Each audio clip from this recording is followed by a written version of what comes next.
이제 오늘 우리에게 주신 하나님 말씀 함께 나누겠습니다. 오늘은 이사야 23장 1절부터 18절까지 말씀 함께 보겠습니다. 두로에 관한 경고라. 다시스의 배들아, 너희는 슬피 부르짖을지어다. 두로가 황무하여 집이 없고 들어갈 곳도 없으며 이 소식이 기띔 땅에서부터 그들에게 전파되었습니다. 바다에 왕래하는 시돈 상인들로 말미암아 부유하게 된 너희 해변 주민들아 잠잠하라. 시올의 곡식 곧 나일의 추수를 큰 물로 수송하여 드렸으니 열국의 시장이 되었도다. 시돈이여, 너는 부끄러워할지어다. 대저 바다 곧 바다의 요새가 말하기를 나는 산고를 겪지 못하였으며 출산하지 못하였으며 청년들을 양육하지도 못하였으며 처녀들을 생육하지도 못하였다 하였습니다. 그 소식이 애굽에 이르면 그들이 두로의 소식으로 말미암아 고통받으리로다. 너희는 다시스로 건너갈지어다. 해변 주민아, 너희는 슬피 부르짖을지어다. 이것이 옛날에 건설된 너희 희락의 성, 곧 그 백성이 자기 발로 먼 지방까지 가서 머물던 성읍이냐. 면류관을 씌우던 자요, 그 상인들은 고관들이요, 그 무역상들은 세상의 존귀한 자들이었던 두로에 대하여 누가 이 일을 정하였느냐. 만군의 여호와께서 그것을 정하신 것이라. 모든 누리던 영화를 욕되게 하시며 세상의 모든 교만하던 자가 멸시를 받게 하려 하심이라. 딸 다시스여, 나일같이 너희 땅에 넘칠지어다.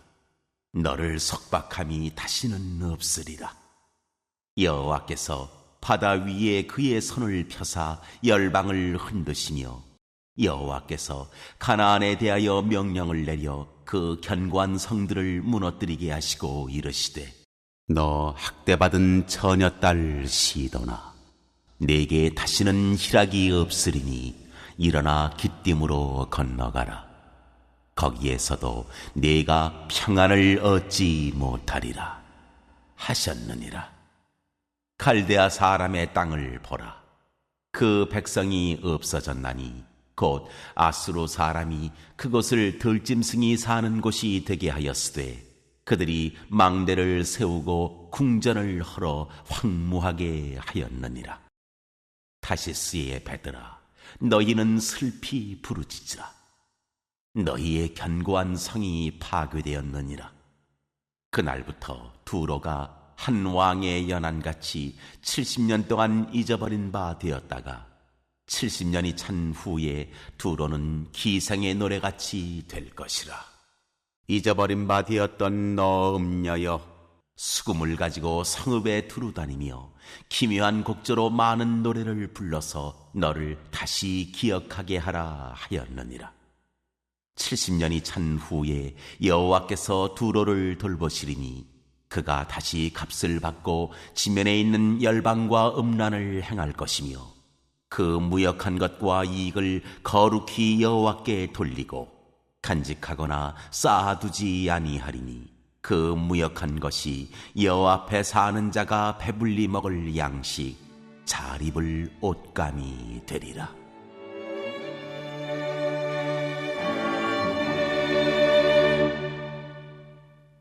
오늘 말씀은 두로와 시돈을 향한 경고의 말씀입니다. 두로와 시돈 두 지역은 지중해 연안에 있는 항구 도시입니다.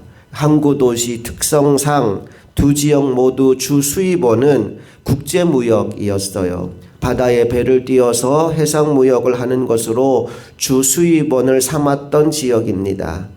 여기에 더하여서 바다가 위험하고 또 언제 어떤 사고가 발생할지 모르기 때문에 마음의 안정과 위로를 얻기 위해 여러 우상들을 섬겼던 지역이 바로 이 두로와 시돈입니다. 우리 그 기본적인 배경을 가지고 오늘 본문 말씀을 함께 읽어봅니다. 1절, 2절 말씀을 다시 읽어볼게요.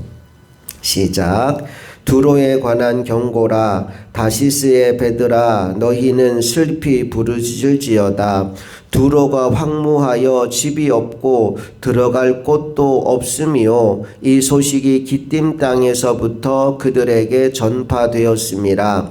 바다에 왕래하는 시돈 상인들로 말미암아 부요하게 된 너희 해변 주민들아 잠잠하라. 1절에 보니까 다시스의 베드라, 베들에게 말하는 겁니다. 너희는 슬피 부르짖을지어다. 두로가 황무하여 집이 없고 들어갈 곳도 없으며, 그러니까 배가 들어갈 곳이 없다라는 말은 항구가 불타버렸다라는 말입니다. 지금 두로의 집들과 항구가 다 파괴되어 버렸기 때문에 거기에서 돈을 벌고 생계를 이어오던 모든 이들이 슬픔에 잠기게 되었다. 그래서 2절 마지막에 보니까 너희 해변의 주민들아 잠잠하라. 이제는 그들이 소리내어 떠들며 기뻐하며 잔치하던 시간이 끝나버렸다라는 이야기를 들려주고 있지요. 계속해서 3절 말씀 읽어봅니다. 시작. 시올의 곡식 곧 나일의 추수를 큰 물로 수송하여 드렸으니 열국의 시장이 되었도다.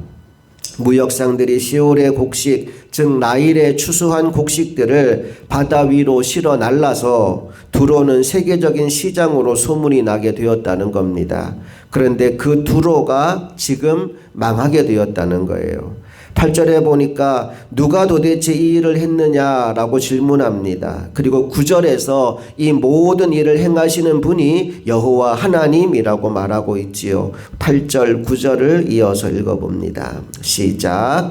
면류관을 씌우던 자요 그 상인들은 고관들이요 그 무역상들은 세상의 존귀한 자들이었던 두로에 대하여 누가 이 일을 정하였느냐. 만군의 여호와께서 그것을 정하신 것이라. 모든 누리던 영화를 욕되게 하시며 세상의 모든 교만하던 자가 멸시를 받게 하려 하심이라. 우리는 여기에서 어렴풋이 두로가 망하게 된 이유를 발견하게 됩니다. 8절에 보면 면류관, 존귀한 이런 말들이 나오고요. 9절에 보면 영화, 또 교만이라는 말이 나옵니다. 여러분 사실 이 두로와 시돈이 누리던 부와 영화는 다른 것 때문이 아니에요. 바다가 가까이 있었기 때문에 그 바다로 인하여 해상 무역을 할 수 있기 때문에 부귀와 영화를 누렸던 겁니다. 그런데 그들은 그것이 마치 자신들에게 힘과 능력이 있어서 그렇게 된 것인 것처럼 교만해져 버린 거예요. 그것이 오늘 그들이 망하게 된 이유라고 말씀하고 있어요. 자, 그런데 계속 이어지는 15절 이하의 말씀을 보니까 희망적인 메시지가 들려옵니다. 70년이 지난 후에는 다시 돌아와서 어느 정도의 회복을 맛볼 수 있을 거라는 얘기죠. 그런데 그렇게 다시 벌어들인 소득도 너희의 것이 되지는 않을 것이다 라는 말씀으로 오늘 본문이 마무리됩니다. 17절과 18절 말씀 같이 읽어봅니다. 시작. 70년이 찬 후에 여호와께서 두로를 돌보시리니 그가 다시 값을 받고 지면에 있는 열방과 음란을 행할 것이며 그 무역한 것과 이익을 거룩히 여호와께 돌리고 간직하거나 쌓아두지 아니하리니 그 무역한 것이 여호와 앞에 사는 자가 배불리 먹을 양식 잘 입을 옷감이 되리라. 70년 후에 너희가 다시 무역을 할 수는 있겠지만 너희가 벌어들인 그 모든 물질을 너희들이 쌓아두고 쓰는 게 아니라 다른 사람들에게 다 흘려보내는 그 통로가 될 수밖에 없을 것이다. 너희 물질이 너희 것이 되는 것이 아니라 오히려 여호와 앞에 사는 자들이 배불리 먹을 양식 잘 입을 옷감이 될 것이다 라는 말씀으로 오늘 이 이사야 23장 말씀이 마무리됩니다.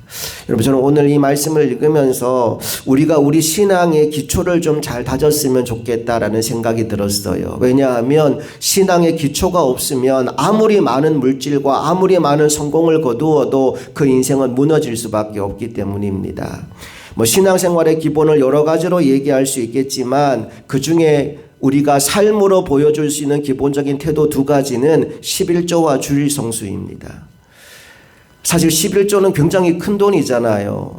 10%의 물질을 하나님 앞에 드린다라는 건데 10분의 1 굉장히 큰 돈입니다. 그런데 11조를 왜 하느냐? 11조에 담긴 신앙적인 의미가 무엇이냐? 한마디로 말하면 물질의 주인이 하나님이라는 사실을 내가 신앙 고백하는 겁니다. 여러분 11조 10분의 1을 하나님께 드렸어요. 그럼 10분의 9는 누구 겁니까? 이게 11조 하는 교인 중에도 착각하고 오해하는 것 중에 이런 오해를 해요. 내가 100만 원을 벌었어요. 10만 원은 하나님께 11조 드렸습니다. 나머지 90만 원은 내 겁니다. 여러분 이 사람은 11조를 한 게 아니에요. 11조의 기본적인 정신은 뭐냐 하면 100만 원이 내게 왔으면 이건 모두 하나님 겁니다. 하나님 것을 내게 맡겨주셨습니다. 내가 그 하나님의 것임을 인정하는 신앙 고백으로 10분의 1을 하나님께 드립니다. 그리고 10분의 9 나머지는 하나님의 뜻을 위해서 내가 사용하겠습니다. 이게 11조의 정신이에요. 내게 주신 모든 물질이 나의 것이 아니라 하나님의 것인데 하나님이 내게 맡겨주셨기에 그것을 내가 신앙 고백하는 마음으로 11조는 하나님께 드리고 10의 9는 하나님의 영광을 위해 사용하겠습니다.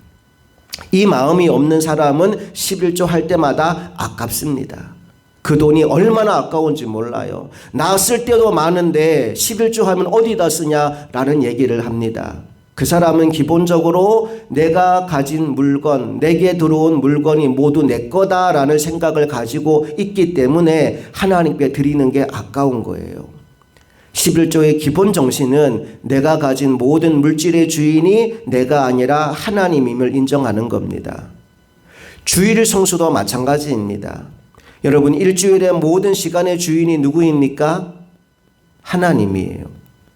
주일은 모든 날들의 첫날입니다. 달력을 보시면 빨간색 주일이 제일 앞에 있어요. 월요일이 한 주의 시작이 아니라 일요일, 주일이 한 주의 시작이라는 겁니다. 그 첫날에 우리가 예배하며 그 첫날에 우리가 하나님 앞에 서는 이유는 내게 주신 모든 날들이 하나님의 것임을 신앙 고백하는 거예요.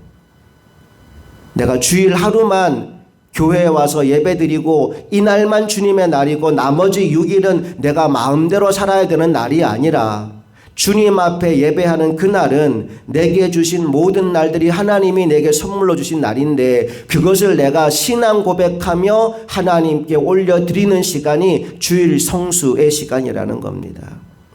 여러분 11조 잘 하시고 주일 성수 잘 하시기를 축복합니다.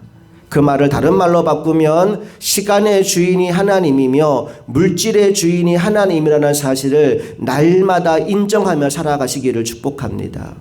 오늘 두로와 시돈의 실패의 원인은 여기에 있습니다. 물질의 축복을 받았어요. 한 거 아무것도 없는데 바다를 통해서 하나님이 그 두 나라가 영화와 존귀를 누리게 만들어 주셨습니다. 그랬더니 그들이 착각합니다. 이 많은 물질, 이 많은 성공이 마치 우리가 잘나서 그렇게 된 것처럼 우리가 뭘 잘해서 그렇게 된 것처럼 착각하게 돼요. 그리고 그 물질을 흥청망청 쾌락에 사용합니다. 우상을 섬기며 우리를 보호해 주는 것이 하나님이 아니라 우상이라는 착각에 빠집니다. 결국 그것 때문에 두로와 시돈은 망하게 된 거예요.